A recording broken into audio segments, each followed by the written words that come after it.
తప్ప కాంట్రవర్సీ లేని hero, power తప్ప పొగరలేని వ్యక్తిత్వం, ఫైర్ తప్ప ఫియర్ తెలియని మాస్ మహారాజా రవితేజ. ఎలాంటి బ్యాక్గ్రౌండ్ లేకుండా, చేతిలో చిల్లి గవ్వ కూడా లేకుండా చెన్నై వీధుల్లో తిరుగుతూ సెట్లలో ఫ్యాన్ పట్టుకునే అసిస్టెంట్ డైరెక్టర్ స్థాయి నుంచి టాలీవుడ్ టాప్ స్టార్లలో ఒకరిగా ఎదిగిన ఆయన ప్రస్థానం ఒక నిలువెత్తు పాఠం. అయితే రవితేజ గారి ఎనర్జీ, సక్సెస్ గురించి మాట్లాడే ప్రపంచానికి ఆయనను నమ్మి ఆయన ఎదుగుదల వెనుక నిశ్శబ్దంగా నిలబడిన ఆయన రియల్ లైఫ్ మహారాణి కళ్యాణి గారి గురించి చాలా తక్కువ మందికే తెలుసు. అసలు కళ్యాణి గారు ఎవరు? హీరో కాకముందు అద్దె ఇళ్లలో గడిపిన రోజులు ఎలాంటివి? రవితేజ గారి లైఫ్ ను మలుపు తిప్పిన ఆ పెళ్లి వెనుక కథ ఏంటి? ఈ రోజు వీడియోలో మాస్ మహారాజా జీవితంలోని అత్యంత స్ఫూర్తిదాయకమైన నిజాలను చూద్దాం. ఇక అసలు కథలోకి వెళ్తే, రవితేజ అసలు పేరు భూపతిరాజు రవిశంకర్ రాజు.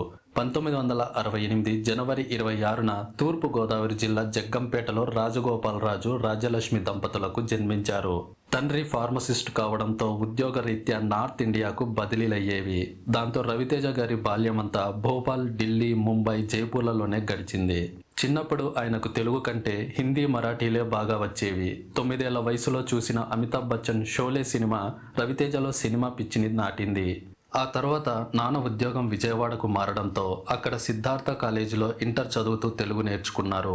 చదువు అబ్బకపోయినా తల్లి రాజ్యలక్ష్మి గారికి కొడుకుపై అపారమైన నమ్మకం. వీడు చదువుకోలేదు, వీడికి జాబ్ రాదు, చివరకు నాతోనే ఉంటాడు అని ప్రేమగా చూసుకునేదట.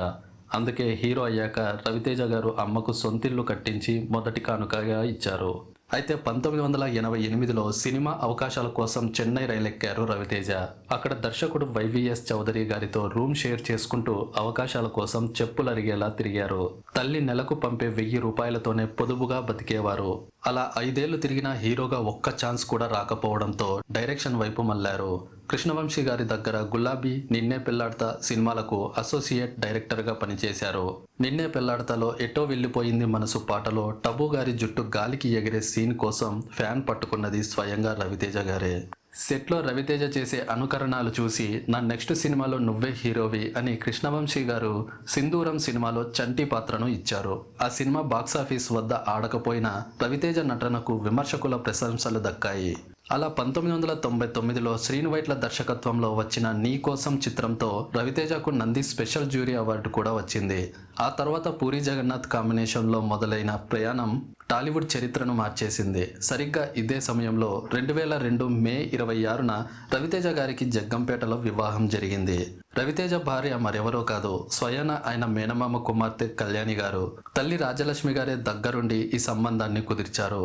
పూరి జగన్నాథ్, కృష్ణవంశీ, శ్రీకాంత్ వంటి స్నేహితులు ఈ పెళ్లికి హాజరయ్యారు. కళ్యాణి గారు అడుగుపెట్టిన వేళ విశేషమో ఏమో, పెళ్లైన వెంటనే విడుదలైన ఇట్లు శ్రావణి సుబ్రహ్మణ్యం, ఆ వెంటనే వచ్చిన ఇడియట్ బాక్సాఫీస్ను షేక్ చేసి రవితేజను స్టార్ హీరోల సరసన నిలబెట్టాయి.